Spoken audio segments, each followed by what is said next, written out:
He acquired the name Harry Houdini in two ways. First of all, he'd always idolized the great French magician Robert Houdin. So he took Houdin and added the I, and that's how he got Houdini. The Harry, well, that was a shortened version of Eric, Eri, or Ari, as it became.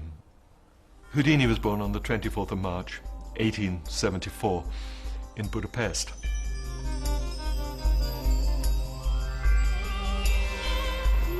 He came over in his mother's arms, one of the wave of immigrants coming from Europe into New America at that time, which I think is especially significant because so much of his act was a metaphor for the release of these people from persecuted conditions into the freedom of the new world. Here is a small-statured guy with a squeaky voice of a minority. He was a Jew, and he was coming out against the whole world. He represented them to a certain extent. Here's somebody who can make it. If he can make it, I can make it.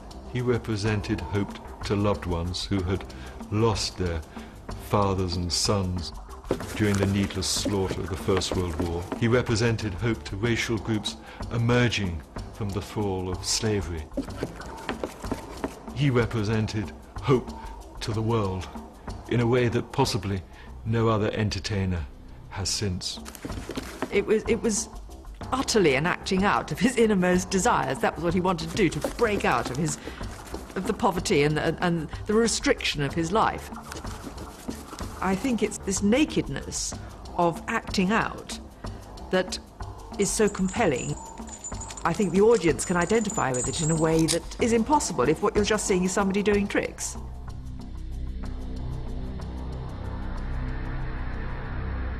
Where he made his huge hits was in the most authoritarian bits of Europe. It was in Germany and Russia.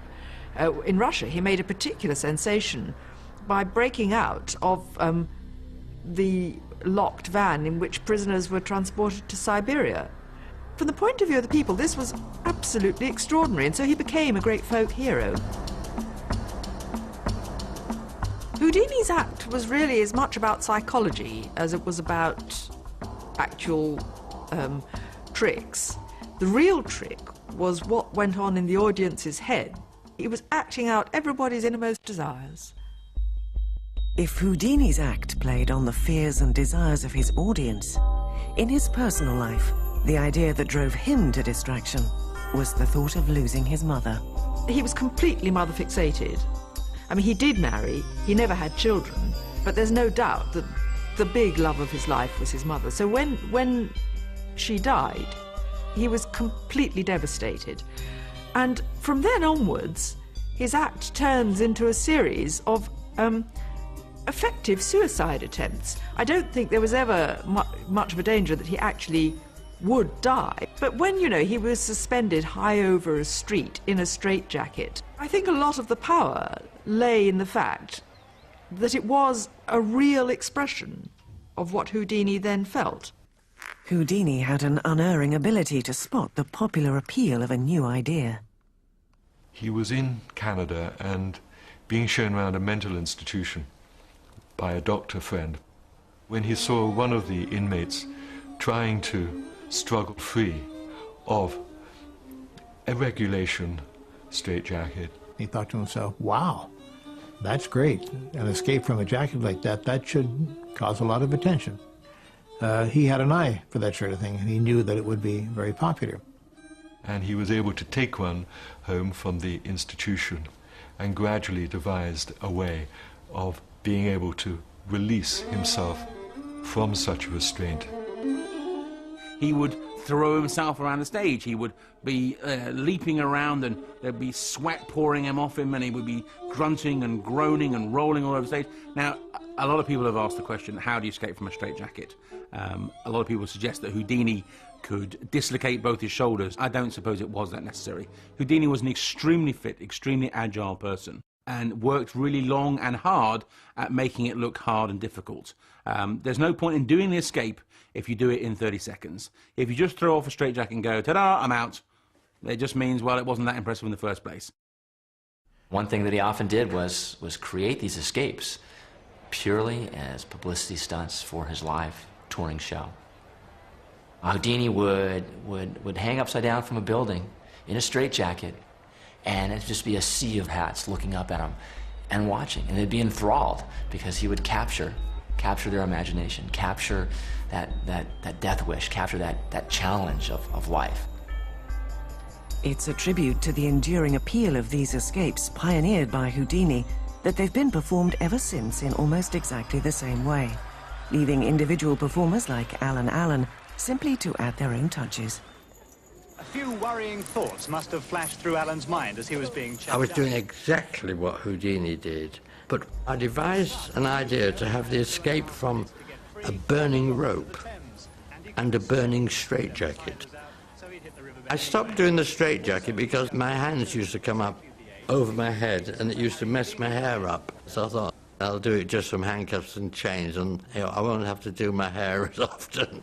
He was hoisted aloft and began to loosen his bonds. If you can suggest fear, you get the oohs and ahs from an audience when you do certain things.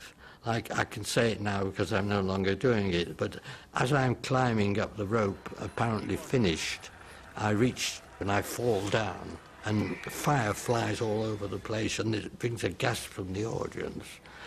But I'm still attached. 30 seconds to go, he really was out of his chains. To see me in this apparently helpless position or situation, they empathise. Even the gathered press who had come to see him fall were relieved.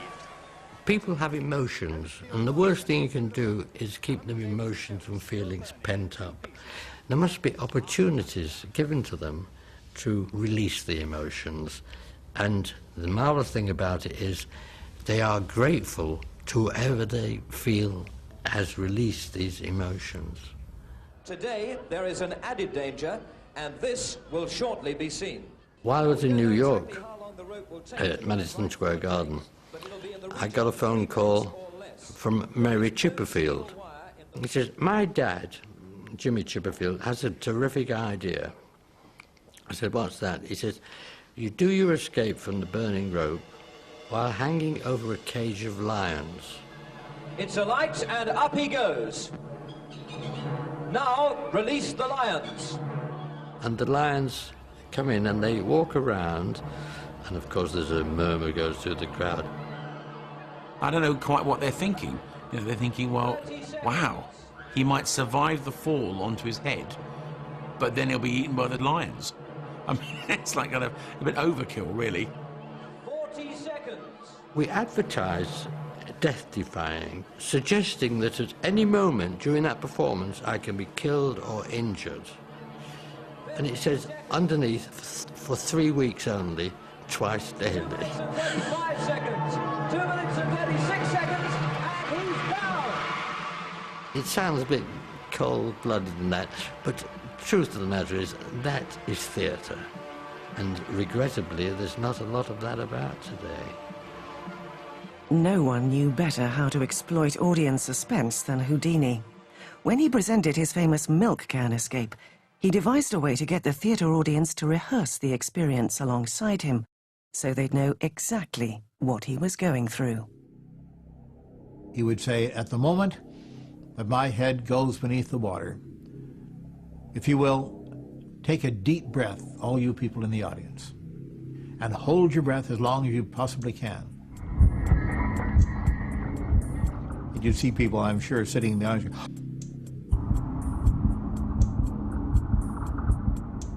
And he stayed underwater for 1.5 minutes.